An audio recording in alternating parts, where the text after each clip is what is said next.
What's up YouTube? It's Coach Cory and today we're back with another Marvel Strike Force video. Let me tell you, I can't stop playing this game. I don't know. I mean, look, here's my screen time. I'm playing an average of 4 hours a day. I'm playing it more than twice as much as Brawl Stars right now. Like seriously, I am loving Marvel Strike Force. So with that, I've been grinding a lot. I'm at level 63 now. I've almost unlocked Real-Time Arena and Dark Dimension. Some endgame content, kind of, I think.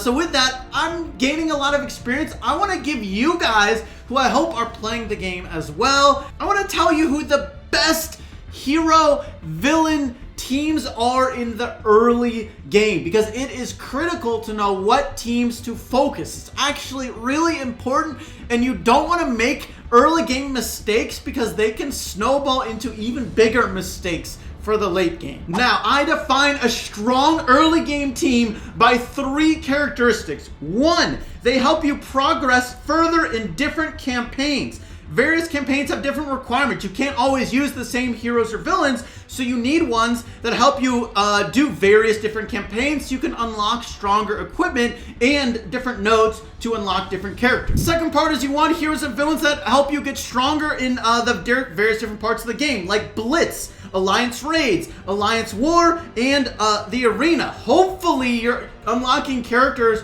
that are good at all of those things. But the third critical part of early game teams is that they help unlock legendary characters. Legendary characters in Marvel Strike Force are huge, and they're a really big factor in building a strong team, and the best teams have legendary characters, and they're not easy to unlock. A lot of these legendary characters, you need to get them to 5 stars before you can even play them, before you can have them on your team. Iron Man is the exception, and recently Nick Fury you can now unlock at 3 stars. Iron Man is the only legendary character that has an event up, like the whole time, year round. You can see Iron Man event, all it takes is shield characters, and whenever I get the required amount of shield characters to a certain stars, I can unlock more of Iron Man. But for all these other characters, their legendary events are infrequent and rare, so you want to build up characters to help unlock these for when the events come. By the way, I just want to say, this is a game, right? It's for fun,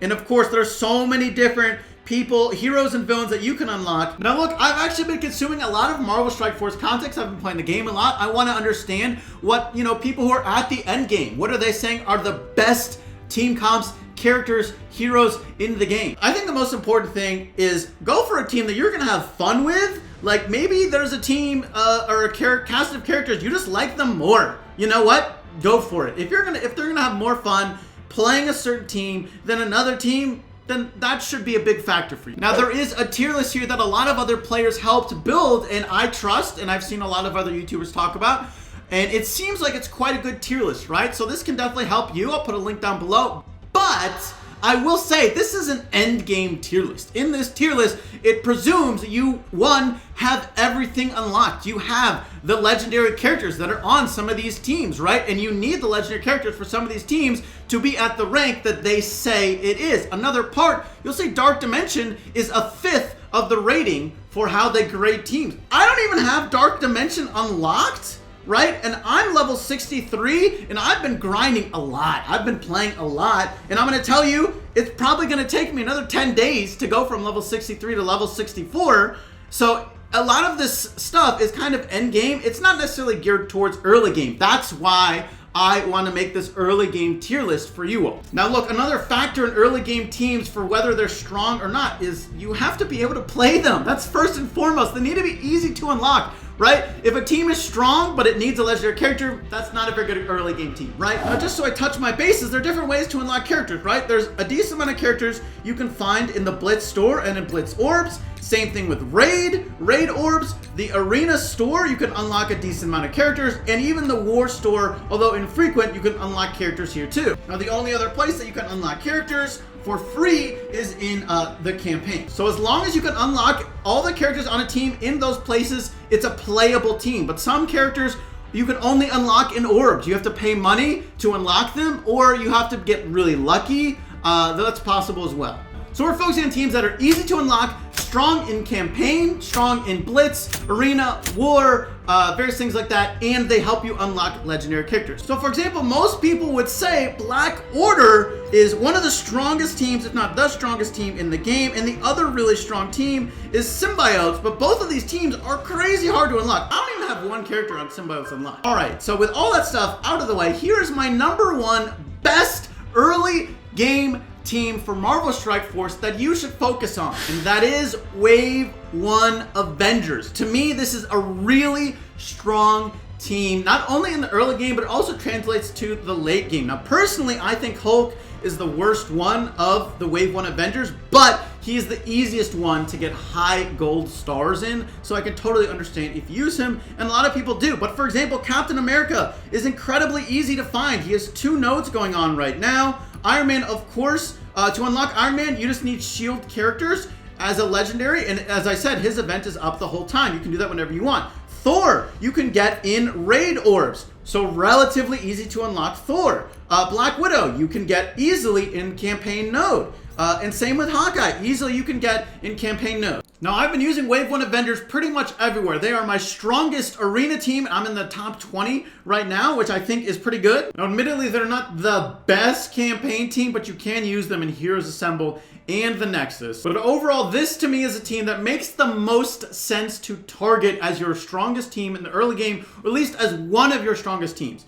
Now, at number 2, I think is a team that could be a little bit stronger, but is also a little bit harder to unlock. And that's Asgardians. Of course, Thor is a Wave 1 Avenger as well, so you know he's pretty easy to unlock. Heimdall you can get in the Arena store. Sif you can get in the War store. Loki and Hela are a little bit harder to unlock, but Loki you will eventually get and unlock his nodes. You can get him for free relatively easily, and I'm at that point now. But you do actually have to get lucky to get Hela, at least in the early game. Eventually you can get her for free, but you have to be level 70 plus in order to do so. So I'm not there yet. I got lucky and I got 45 Hela shards in a Mega Orb.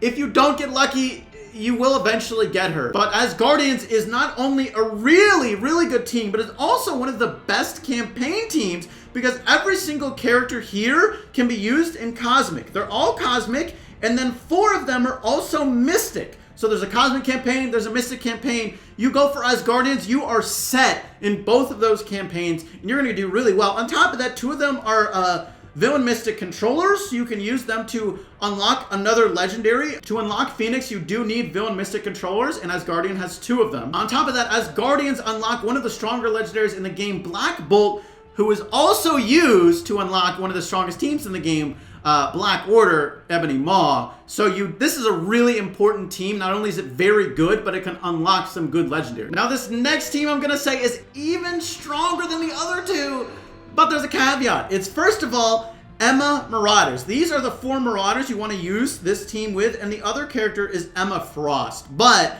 Emma is impossible to unlock unless you did the event which just happened. If you have Emma unlocked, you 100% should go for this team. And Emma is one of the best characters in the game. She's one of the best solo characters in the game, even without Marauders, so I highly recommend. But again, if you miss the event, sorry, you gotta wait till the next one. now, after those 3 teams, in my opinion, the 4th most important team, and I actually kind of wish I targeted this team a little more, is Brotherhood. Brotherhood is a really good team, especially once you get Magneto, and actually, unlike a lot of other legendary characters, you can use the Brotherhood characters to unlock the legendary on that team. A lot of times you have to use characters from another team to unlock a legendary. In this case, that's not true. So you can use the Brotherhood characters to unlock Magneto, and you can build a really strong team. And for the most part, all of these characters are relatively easy to unlock here. You can unlock Sabretooth in the raid store. You can unlock Mystique in a character node for free relatively easily. Pyro, I believe, he's in the War store, so he'll come sometimes, and he's relatively easy to unlock. Toad is in the Blitz store, very easy to unlock. Juggernaut is in the Arena store, pretty easy to unlock.